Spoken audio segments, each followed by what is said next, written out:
찬미 예수님, 대림 제4주일에는 성모 마리아의 모습이 잘 드러나고 있습니다. 마리아가 아기를 잉태했으며 백성을 죄에서 구원하게 될 이 아기는 하느님이 우리와 함께 계시다라는 의미로 임마누엘이라고 불리게 될 것이라고 말입니다. 그런데 우리 안에도 예수 그리스도가 태어나실 것입니다. 그러나 주님의 탄생이 우리 마음 안에 이루어지려면 우리에게도 마리아와 요셉이 필요합니다. 우리에게는 하느님 말씀이 육화하실 수 있는 마리아의 모태가 필요합니다. 마리아처럼 우리도 믿음 안에서 하느님 말씀을 받아들여야만 우리 안에서 말씀이 육화되실 수 있습니다. 또 우리에게는 꿈에 주목하는 요셉도 필요합니다. 하느님은 종종 우리에게 어떻게 작용하시는지 꿈을 통해 알려주십니다. 하느님은 멀리 계시지 않고 우리 안에 사시면서 하느님의 빛과 사랑으로 우리를 채워주십니다. 요셉에게는 보호해주는 공간이라는 의미도 있습니다. 우리에게는 남자다운 추진력과 하느님이 요구하시는 바를 묵묵히 해내는 강단도 필요합니다. 그래야 하느님이 우리 안에서 성장하시면서 우리를 완성해 가실 수 있습니다. 하느님은 우리에게도 천사를 보내시어 계획을 알려주십니다. 우리에게 길을 알려주는 사람이 천사일 수도 있습니다. 천사는 우리 꿈에서도 나타나 다음 계획을 알려주실지도 모릅니다. 그런데 우리는 하느님이 보내시는 천사를 알아보지 못하고 그냥 지나치거나 의심하게 됩니다. 그러나 성모님은 천사를 받아들입니다. 처음에는 천사가 자신을 신뢰한다는 사실에 몹시 놀랐으나 천사가 한 인사말의 뜻을 곰곰이 생각해 봅니다. 천사가 자신에게 한 약속이 구체적으로 어떻게 실현될 수 있는지 마리아는 묻습니다. 그냥 믿기보다 자신이 믿는 바를 이해하고자 합니다. 성령이 마리아에게 내려올 것이며 하느님께는 불가능한 일이 없다는 천사의 설명에 마리아가 대답합니다. 저는 주님의 종입니다. 말씀하신 대로 저에게 이루어지기를 바랍니다. 성모님께서는 자신을 종이라고 표현하면서도 스스로 작아지지 않습니다. 마리아는 모든 일에 그저 복종하는 종이 아니라 이스라엘을 대신해 하느님께 응답하며 불가능하게 들리는 하느님의 약속을 신뢰합니다. 이스라엘이 불순종할 때 마리아가 순종으로 이스라엘을 대변하고 있습니다.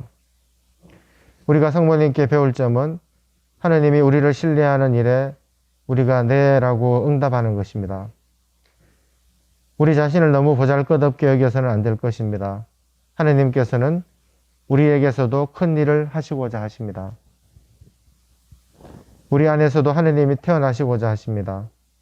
하느님의 뜻에 내맡기면 하느님께서 우리에게서 만드신 유일하고 고유한 모습이 점점 형태를 갖추게 될 것입니다. 우리는 온몸으로 하느님의 말씀을 받아들여 우리 안에서도 하느님의 말씀이 육화될 수 있도록 해야 합니다. 오늘 일독서에서 다윗이 하느님께 좋은 집을 지어 드리겠다는 아름다운 정성을 봉헌하고 있습니다. 그러나 하느님은 그의 갸륵한 마음만 받으시고 오히려 다윗의 가문에 큰 축복을 내려주십니다. 다윗의 후손 하나를 당신의 아들로 삼아 국권을 튼튼히 하시겠다고 하십니다. 이처럼 다윗은 하느님께 집을 지어 드리겠다는 효성스러운 마음 때문에 하느님은 오히려 그의 집, 그의 가문을 위대하게 지어주셨습니다. 바로 그 후손이 예수님이십니다. 이처럼 아름다운 봉헌에는 위대한 축복이 따릅니다. 하느님께서는 우리의 작은 정성을 크게 받아주십니다. 그것이 바로 축복의 비결입니다. 사실 하느님께서는 우리가 바라고 청하는 것보다도 항상 차고 넘치게 또 풍요롭게 채워주십니다. 아브라함이 이삭을 봉헌했을 때도 그랬고 사렙대의 과부가 마지막 먹을 빵을 하느님의 사람 엘리야에게 주었을 때도 마찬가지였습니다. 우리들의 삶의 여정에서도 그런 놀라운 은혜는 수시로 우리가 만나게 됩니다. 우리는 늘 죄만 짓는 정말 나약하고 한심한 존재이지만 주님은 차고 넘치게 우리에게 베풀어 주십니다. 봉헌은 이처럼 늘 축복과 연결이 되어 삶의 소중한 가치를 거기서 발견하게 됩니다. 봉헌과 축복이라는 개념은 다음과 같습니다. 우리 인간이 하느님께 바치는 것이 봉헌이라면 하느님께서 우리 인간에게 내려주시는 것이 축복입니다. 따라서 봉헌과 축복은 서로 상대방에게 준다는 의미를 가지고 있고 또 같은 길에서 만나게 됩니다. 하느님은 바로 봉헌이라는 신앙의 길을 통해서 당신은 축복의 길을 열어주십니다. 우리는 이것을 온전히 잘 모르고 있으며 또한 믿지도 않고 있습니다. 오늘 다윗에게 약속하셨던 아들, 즉 메시아가 드디어 한 작은 처녀의 몸을 통해서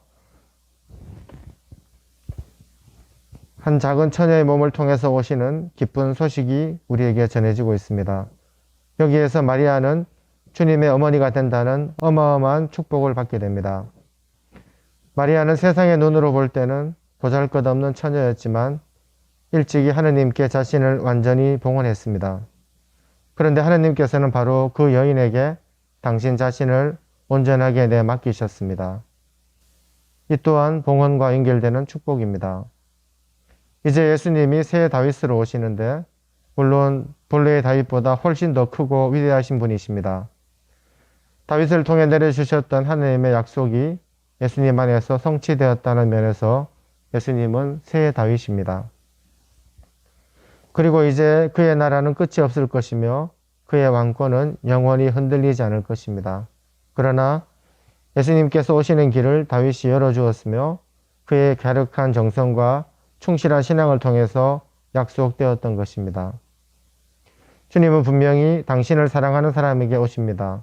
또 그분께 충성심을 가지고 효도하고 좋은 것을 해드리려는 갸륵한 신앙 안에서 하느님은 언제나 축복을 가지고 오실 것입니다. 그래서 우리는 다윗의 신앙을 배워야 하고 또 성모님의 봉헌을 실천해야 합니다. 다윗과 성모 마리아는 하느님의 집이었습니다. 그리고 하느님은 먼저 그들의 집이셨습니다. 이제 곧 성탄을 맞이하게 될 것인데 고요한 밤 시간을 통해서 하느님의 거룩한 아들이 우리를 찾아오실 것입니다. 그러나 자신의 신앙을 다윗처럼 봉헌할 수 있는 사람만이 또 성모님처럼 그분의 종으로서 온전히 내맡길 수 있는 사람만이 바로 그분을 만나게 될 것입니다. 성모님은 하느님께서 손수 만드신 당신의 방이요 거처이십니다. 따라서 우리도 우리 안에 그분의 방을 마련할 때 주님은 우리 안에서 다시 태어나실 것입니다. 우리가 대림식이 시작하기 전에 함께 피정했던 기억 나십니까? 그때 노래 두 가지를 제가 함께 나누었는데 하나는 우리가 서로 만나 무얼 버릴까 라는 노래였고 하나는 가시나무라는 노래인데 방금 마지막으로 이 두 노래 가사를 제가 한번 읽어보겠습니다. 우리가 서로 만나 무얼 버릴까? 바다 그리워, 깊은 바다 그리워. 남한강은 남에서 흐르고 북한강은 북에서 흐르다가 두물머리 너른 들에서 남한강은 남을 버리고 북한강은 북을 버리고 아 두물머리 너른 들에서 한강 되어 흐르는데 아름다운 사람아 사랑하는 사람아 우리는 서로 만나 무얼 버릴까? 설레는 두물머리 깊은 들에서 우리는 서로 만나 무얼 버릴까? 바다 그리워 푸른 바다 그리워 우리는 서로 만나 무얼 버릴까? 가시나무 내 속엔 내가 너무도 많아 당신의 쉴 곳 없네. 내 속엔 헛된 바램들로 당신의 편할 곳 없네. 내 속엔 내가 어쩔 수 없는 어둠 당신의 쉴 자리를 뺏고 내 속엔 내가 이길 수 없는 슬픔 무성한 가시나무 숲 같네. 바람만 불면 그 메마른 가지 서로 부대끼며 울어대고 쉴 곳을 찾아 지쳐 날아온 어린 새들도 가시에 찔려 날아가고 바람만 불면 외롭고 또 외로워 슬픈 노래를 부르던 날이 많았는데 내 속엔 내가 너무도 많아서 당신의 쉴 곳 없네. 보소서 주 예수님,